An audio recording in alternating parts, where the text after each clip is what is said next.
Good morning বন্ধুরা। তো সকালবেলা আমি প্রতিদিন দেখো এই ঘর থেকেই ভিডিওটা শুরু করি, মর্নিংয়ের ভিডিওটা ঘর থেকেই করি। কারণ হচ্ছে সকালবেলায় আমি এখানে ব্যায়াম করি, সেই জন্য এখান থেকেই ব্লগ ভিডিওটা শুরু করি।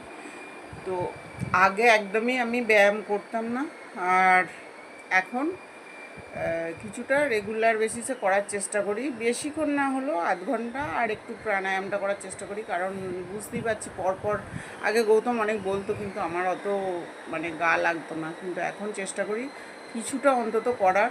কারণ পরপর বুঝতে পারছি বয়স যত বাড়ছে তত নানা রকম প্রবলেম হচ্ছে, আর সব সময় এটা হচ্ছে ওটা হচ্ছে বলতে ভালো লাগে না। তো সেই জন্য একটু যদি ব্যায়াম করা যায় রেগুলার, তো নিজে সুস্থ থাকলে তবেই অপরকে সুস্থ রাখা যাবে। তো সেই জন্য আমি সবসময় চেষ্টা করছি এখন একটু ব্যায়ামটা করতে। তবুও আমার হাঁটাটা হচ্ছে না, ডাক্তার আমাকে হাঁটতেও বলেছে আধ ঘন্টা, কিন্তু সেটা আমি এখনও রেগুলার বেসিসে করতে পারি না। একদিন করি, 5 দিন করি না, এরকম একটা ব্যাপার।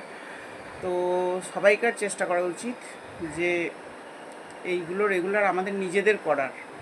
কারণ সব দিক দেখতে গিয়ে সত্যি বলছি, আমরা নিজেরা একদম নিজেদের দিকে নজর দিই না, তো এটা অবশ্যই দেওয়া দরকার।